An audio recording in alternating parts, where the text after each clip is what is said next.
everyone, good morning, welcome back to my channel and welcome back to my another video। তো আজকে আমি এবং আমার ফ্যামিলি সবাই মিলে যাচ্ছি জামালপুর বাবা পুরোরাজের কাছে পুজো দিতে। তো তোমাদের সাথে সব কিছু শেয়ার করব এবং পুজো দেওয়ার শেষে জামালপুর থেকে আমরা যাব নবদ্বীপ একটু ঘোরাঘুরি করতে, সেখানকার ভিডিও তোমাদের সাথে। আমি ঘুম থেকে উঠেছিলাম প্রায় ভোর 4:30 নাগাদ। তারপরে ফ্রেশ হয়ে নিজের বিছানাটাকে গুছিয়ে নিলাম আর মা এদিকে ঘরের পুজোটাও সেরে নিচ্ছে। তো তোমরা কিন্তু দেখতেই পাচ্ছ আমি এখানে রেডি হয়ে গেছি। তো গাড়িটা আসলেই বেরিয়েই পড়বো। আর এখানে মা দিদা সবাই রেডি হয়ে গেছে। তো তোমরা ভিডিওটা কন্টিনিউ করো।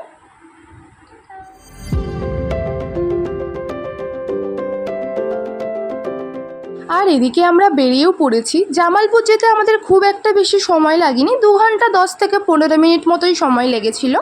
পশ্চিমবঙ্গে বিখ্যাত মন্দিরগুলোর মধ্যে জামালপুর মন্দির অন্যতম। ভগবান শিবের এই প্রসিদ্ধ মন্দিরে আজও মানুষের ভিড় হয় দেখার মতো। কিন্তু আমরা যেহেতু সকাল নাগাদ গেছিলাম সেই জন্য খুব শান্তিতেই বাবার পুজোটা দিতে পেরেছিলাম। বর্ধমানের পূর্বস্থলী থেকে প্রায় 15 কিলোমিটারের মধ্যে অবস্থিত এই বিখ্যাত মন্দিরটি। মহাদেব এখানে বাবা বুড়োরাজ নামেই পূজিত হয়ে থাকেন। এই বুড়োরাজ ঠাকুর বা শিবলিঙ্গটি রয়েছে মাটির একটু নিচে, সেই কারণে মাটি খুঁড়ে বড় আকারের গর্ত বানিয়ে রাখা হয়েছে যাতে বুড়োরাজের আরাধনা করা যায়।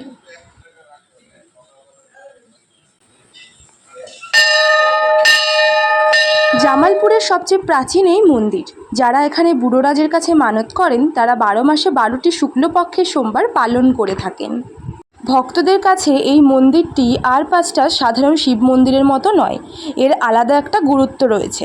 কারণ ভক্তদের বিশ্বাস যে এই মন্দিরে এলে রোগ ব্যাধি সেরে যায়, তা সে যতই জটিল বা কঠিন হোক না কেন। এই মন্দিরে ভগবান শিব ও ধর্মরাজের পুজো একত্রে হয়ে থাকে। বুড়োরাজের নাম তথ্যে শোনা যায় বুড়ো শিবের বুড়ো ও ধর্মরাজের রাজ, আর একত্রে বুড়োরাজ। ফলে এই মন্দিরে পুজো দিলে 2 দেবের কৃপায় লাভ করা যায়। প্রথম দিকে এই মন্দিরের অনেকটা মাটি খোঁড়া হয়েছিল শিবলিঙ্গটিকে তুলে আনার জন্য, কিন্তু অনেক খোঁড়াখুড়ির পরেও শিবলিঙ্গটির তল খুঁজে পাওয়া যায়নি।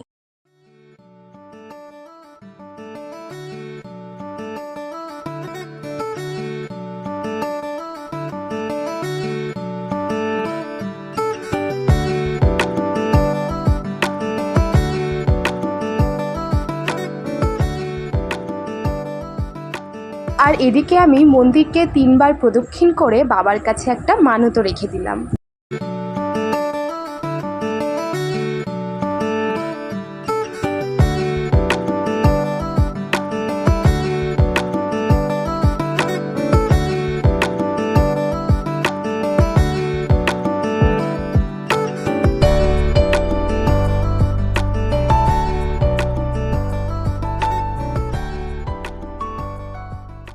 আর পুজো দেওয়ার শেষে সবাই মিলে একসঙ্গে খেয়েছিলাম পরোটা আর তরকারি, সাথে ছিল মিষ্টি আর দই। তারপর খাওয়া দাওয়া শেষ করে আবার সবাই মিলে চলে গেছিলাম নবদ্বীপ ধামে একটু ঘোরাঘুরি করতে। আর এখানকার টিকিট মূল্য ছিল মাত্র 10 টাকা। ভেতরে ঢুকে প্রথমে দেখলাম এই গুহা।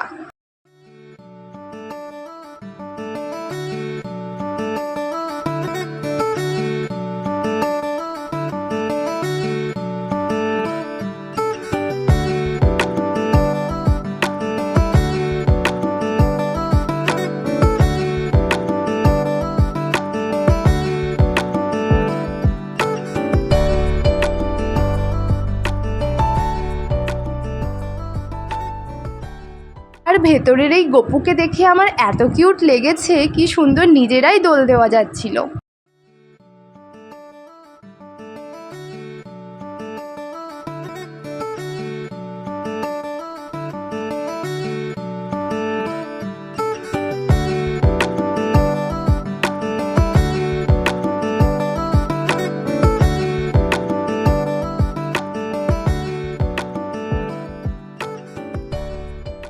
আর এখানে শ্রী চৈতন্যদেবের উচ্চতা ছিল প্রায় 60 ফুটের কাছে। অনেক দিন পরে আবারও সবাই মিলে সুন্দর একটা দিন কাটিয়েছিলাম আমরা। তারপর সেখান থেকে বেরিয়ে আমরা সবাই মিলে খেয়েছিলাম আখের রস।